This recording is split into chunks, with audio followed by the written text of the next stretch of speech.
মিথ্যা কথা বলার কারণে আপনার এই দুনিয়ার মধ্যে 5টি ভয়ঙ্কর রোগ হবে, যা আপনি জানলে অবাক হয়ে যাবেন। 5টা ভয়ঙ্কর রোগ হবে এই দুনিয়ার মধ্যে যদি আপনি মিথ্যা কথা বলেন। 5টা রোগ হবে। অনেকেই এই বিষয়টা জানি না, আমরা কথায় কথায় মিথ্যা বলি, দুষ্টামি করে মিথ্যা বলি, মানুষকে হাসার জন্য মিথ্যা বলি, কাঁদার জন্য মিথ্যা বলি। আমাদেরকে অবশ্যই মিথ্যা থেকে বিরত থাকতে হবে। 1 নম্বরে, যে ব্যক্তি কথায় কথায় মিথ্যা বলে সে ব্যক্তি মুনাফিক। মুনাফিকের আলামত 3টি। 1 নাম্বার হচ্ছে কথায় কথায় মিথ্যা বলা, ওয়াদা করলে ভঙ্গ করা, আমানতের জিনিস খেয়ানত করা। যে ব্যক্তি মিথ্যা কথা বলবে তার জন্য 1 নাম্বার হচ্ছে চেহারার সৌন্দর্য, চেহারার লাবণ্যতা দূর হয়ে যাবে। চেহারার যে লাবণ্যতা রয়েছে এটা চলে যাবে, নষ্ট হয়ে যাবে। আজকে অনেক সময় দেখা যায় অনেক মানুষ নামাজ পড়ে কিন্তু মিথ্যা কথা বলে, নামাজ পড়ে সুদও খায়, নামাজ পড়ে হারাম খায়। এরকম মিথ্যা কথার কারণে তার চেহারা থেকে লাবণ্যতা নষ্ট হয়ে যায়, চেহারার সৌন্দর্য নষ্ট হয়ে যায়। 2 নম্বরে, যে ব্যক্তি মিথ্যা কথা বলবে, কথায় কথায় মিথ্যা বলবে, তার 2 নাম্বার জিনিস যেই ক্ষতি হবে, ভয়ঙ্কর রোগ হবে, তার অন্তর মরে যাবে।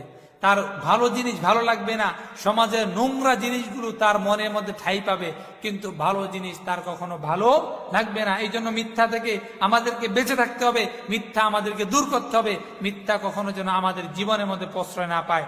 3 নম্বরে, যদি মিথ্যা কথা বলেন তাহলে দুশ্চিন্তা বৃদ্ধি পাবে, দুশ্চিন্তা বৃদ্ধি পাবে, হার্ট অ্যাটাক এবং ব্রেন স্ট্রোক করার সম্ভাবনা থাকবে। কারণ দুশ্চিন্তা মানুষদেরকে বৃদ্ধ বানিয়ে দেয়, দুশ্চিন্তা মানুষদের হার্ট অ্যাটাক বানিয়ে দেয়, তার খাওয়া তার চলাফেরাকে বন্ধ করে দেয়। এই জন্য দুশ্চিন্তা থেকে আমাদেরকে বিরত থাকতে হবে। কারণ আপনি একটা মিথ্যাকে ঢাকার জন্য কয়েকটা মিথ্যা কথা বলতে হয়, আর একটা মিথ্যা যদি স্লিপ অফ টান হয়ে যায় তাহলে আপনি ধরা খেয়ে যাবেন, আপনার জীবনের মধ্যে দুশ্চিন্তা নেমে আসবে।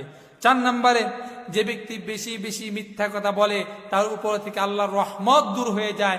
এই জন্য তার স্মৃতি শক্তির প্রখরতা কমে যায়। এই জন্য দেখবেন যারা আলেম রয়েছে তারা বেশি বেশি কোরআন তেলাওয়াত করার কারণে, মিথ্যা থেকে দূরে থাকার কারণে বয়স যত বৃদ্ধি পায়, আমলের স্পিরিট আরো বৃদ্ধি পায়, জ্ঞানের গবেষণা আরো বৃদ্ধি পায়। এই জন্য আমাদেরকে বেশি বেশি করে মিথ্যা পরিহার করে কোরআন হাদিস অধ্যয়ন করতে হবে, তাহলে স্মৃতি শক্তির প্রখরতা বৃদ্ধি পাবে।